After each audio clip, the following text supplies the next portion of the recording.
I think we need to think then more about, well, what are we getting out of this, all of us?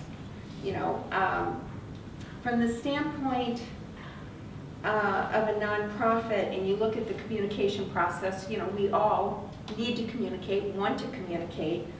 And so there's some lessons even from looking at this. One is you could, in some cases, get sponsors for your videos and get a wide audience.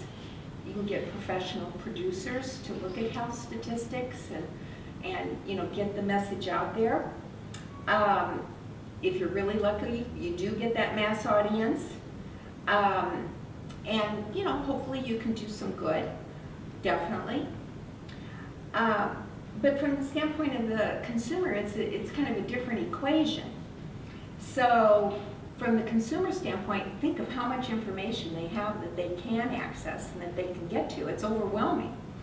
And so, how do they choose? And getting their attention is really a huge challenge. The other thing is with the social media and all of the different possibilities that people have to participate, the word gets out really quickly, a lot more quickly now than it did. I mean, think about something like the Zika virus as an example. It's just, taken off like wildfire, not only the disease itself, but the social media and all of the media around it. And so we have to be in a position to respond in a responsible way very quickly now.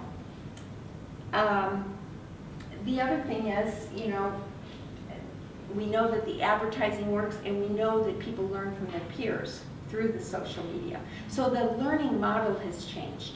We're not looking at just dumping the information. Probably the most powerful kind of communication that's going on out there is communication amongst peers. And that means a big change for a lot of our own communication models in terms of how we are reaching our audience and how we are hopefully, guiding them to better understanding and better decisions. And we really want to encourage that questioning and that participation. And that takes new skills. And really, for the most part, none of us grew up in an education system that is based on this model. Because when we were growing up in school, it was really more the teacher was the sage on the stage and gave us the information. And now we have to learn to be the guides on the side and to help people be able to access the information, analyze it, evaluate it, and then be able to express themselves to their peers.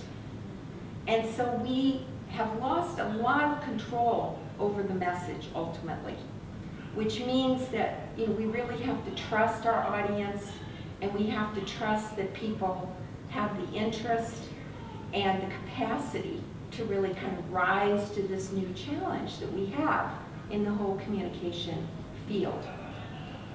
You look at that. Well, again, I really do take hope from the fact that a lot of young people say they don't have the skills, because at least they recognize that there's a gap there, And so, so that gives us an opening. Now, we like to say that the ultimate goal of media literacy education is to make wise choices possible. And, we went through a couple of examples here just to kind of get the flavor. But we really work hard to teach people to identify evidence for their opinion. It isn't just a matter of saying, oh gosh, I didn't get a good feeling from that. It's more, okay, what told you that there may be a problem here? And to be able to identify that and to be able to support your opinion by what you're seeing and what you're hearing. And so, just to give you the formal definition of media literacy, it's to access, analyze, evaluate, create, and participate with media in all its forms. And so we're not just looking at video or social media, we're looking at billboards, we're looking at logos on shirts, we're looking at every form of communication because we are taking it all in. And we're presented with it every day, whether we want to or not. And so really our goal then is to take that broad look and enhance the skills.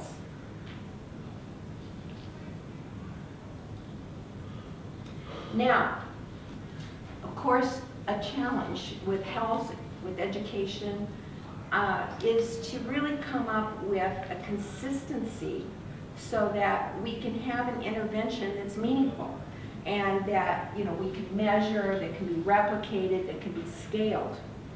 And that has been a tremendous challenge, not only for media literacy education, but about every kind of health intervention. And I'm sure that a lot of you are very familiar with what it takes to really, get into this process and have a successful intervention. And in the media literacy field, since it is a fairly new field, we've had to work really hard to come up with a consistent way of approaching media literacy, because that didn't exist before. And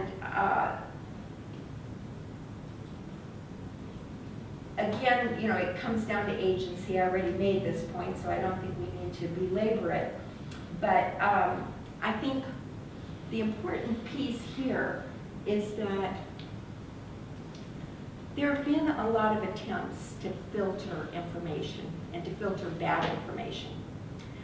So for example, to protect kids online, technology companies came up with all these parenting filtering controls. And did parents use them? No, for the most part, they don't. And the technology companies have found that they have to provide them, but it really is more of a PR effort than it is something that's actually effective. And so this again is where media literacy comes in, because we can't look to the outside filters. There's just no way to filter it all. You can't do it with technology. Maybe our technology is just too immature, but whether it is or not, it has to work. And if it doesn't work, well then we need other solutions. So what we've said in the media literacy field is, okay, we need internalized filters. When you think of an example like, the 10 Commandments, there's a filtering system that becomes internalized, that people learn and act accordingly. And so we want to do the same thing in terms of looking at how media work. How does media work as a system? We know the laws of gravity. What comes up or what goes up must come down. And so what are some laws that work in the media world and that are true and consistent and that we can really go from to help with this filtering?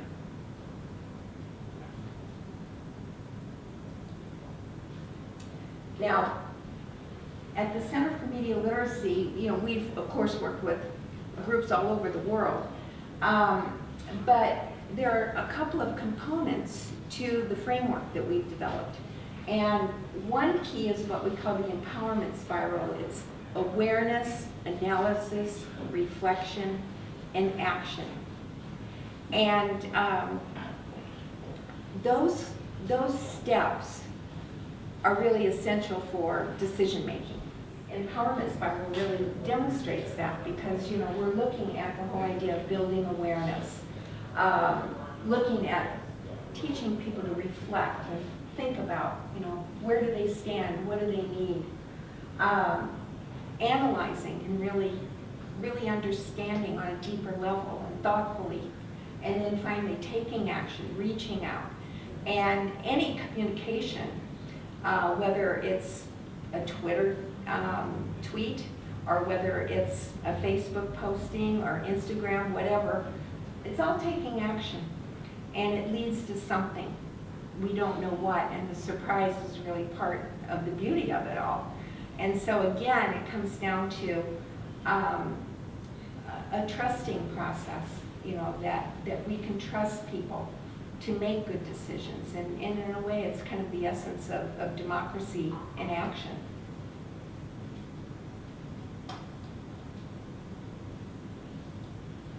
Now, I mentioned consistency, and I mentioned kind of like the laws of gravity for media.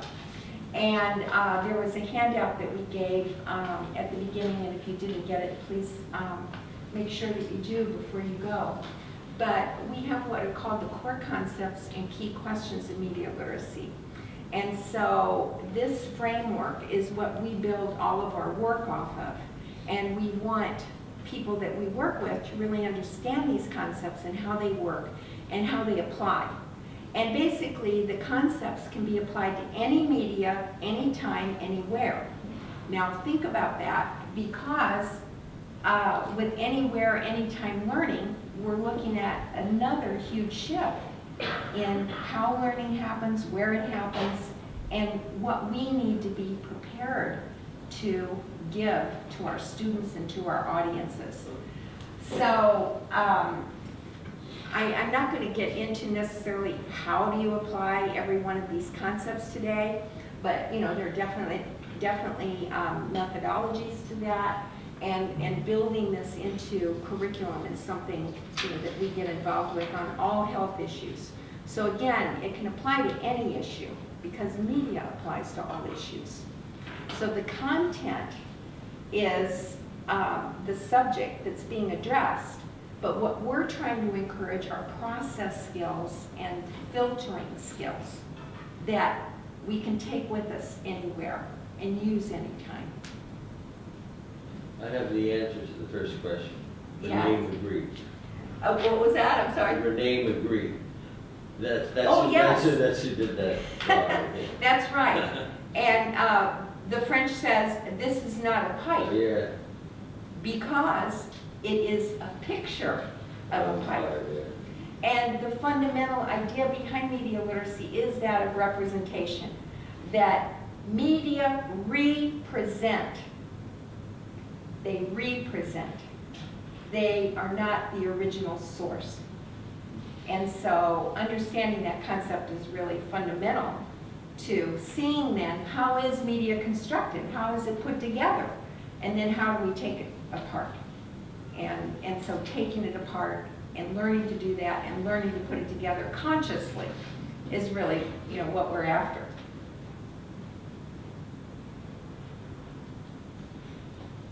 Now, the other thing about it is that it's not something that happens automatically. You know, you can't just hand somebody 5 core concepts and key questions and say, take it from here, because it takes some practice. It takes some practice to understand that big idea of construction. And it takes some practice to learn how to unpack different media. So we say it's like learning to tie shoes, or, you know, learning how to swim. You know, you need to do it a number of times to kind of get the hang of it, and again, to internalize it. It's a bottoms-up process, because we're not interested in telling someone what to think. We're interested in helping them come to the conclusion that makes the most sense for them, given the information that they have. And then I think, again, one of the big powers of it is the ownership of the learning, and being able to take action, being able to express, and feeling the confidence in being able to do that.